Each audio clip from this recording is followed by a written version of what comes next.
Sabe aquela sensação de se afogar em texto na parte de reading do OET? Pois é. Nesta análise, a gente vai conhecer o método VAV. Pense nele como um sistema que troca aquela leitura sem rumo por uma busca com alvo. É algo que muda completamente o jogo para sua pontuação. Vamos ser sinceros, a maioria das pessoas encara o teste de leitura do mesmo jeito. Lê o texto inteiro, tenta memorizar tudo e aí vai para as perguntas. Isso é um erro clássico que só serve para sobrecarregar o cérebro e queimar um tempo precioso. O OIT não é uma prova de memória, sabe? Ele é muito mais parecido com uma caça ao tesouro. O objetivo não é lembrar de cada detalhe, mas sim encontrar o que a prova pede, e rápido.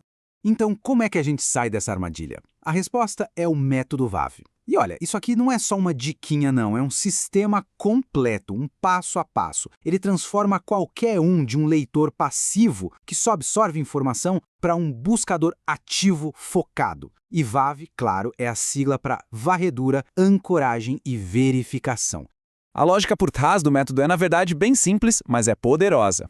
Primeiro, a varredura. A gente lê as perguntas antes de tudo para saber o que procurar. Depois, vem a ancoragem. A gente acha e marca onde a resposta está no texto.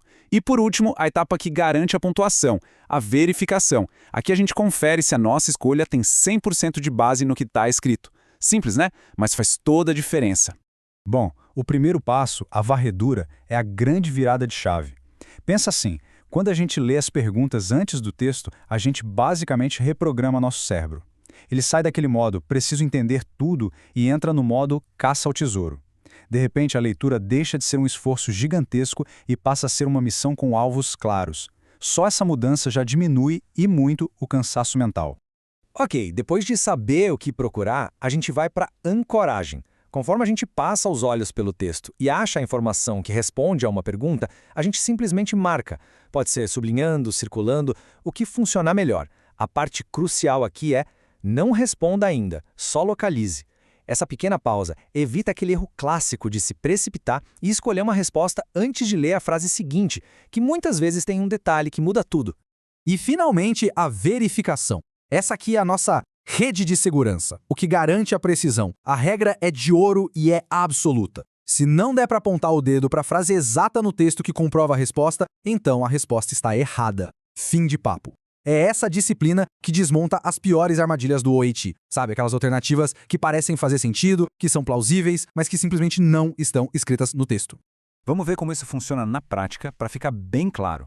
Imagina um texto que diz que um ECG mostrou supradesnivelamento do segmento ST nas derivações V1 a V4. A pergunta é o que o ECG indicou. Aplicando VAV, primeiro a varredura. Nosso alvo é resultados do ECG. Depois, a ancoragem. No texto, a gente encontra e marca exatamente essa frase sobre o supradesnivelamento. E por fim, a verificação. A gente olha as opções de resposta e procura a que é basicamente uma outra forma de dizer a mesma coisa que a gente marcou. Simples assim. Zero chute, zero necessidade de conhecimento prévio sobre ECG, é 100% precisão baseada no que está ali, no texto. A diferença entre as duas abordagens é brutal. De um lado, o método tradicional. Ele é lento, é cansativo e quase sempre exige que a gente releia o texto várias vezes.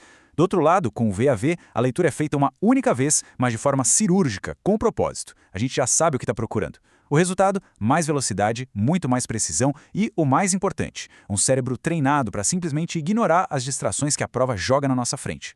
Então, a grande lição aqui é que o VOV não é um truque, é uma mudança de mentalidade. É tomar a decisão de parar de ser um leitor passivo e se tornar um buscador ativo de informações. Essa é a verdadeira vantagem estratégica que pode, e vai, fazer toda a diferença na pontuação de reading no OIT. Mas claro, saber o método é só o começo. A verdadeira maestria vem com a aplicação. E aí fica a pergunta, né? Como é que a gente adapta esse sistema poderoso para os desafios específicos de cada parte do reading? A parte A, a B e a C. Porque sim, cada uma delas exige uma pequena adaptação na estratégia. E é exatamente sobre isso que a gente vai conversar na nossa próxima análise. Até lá!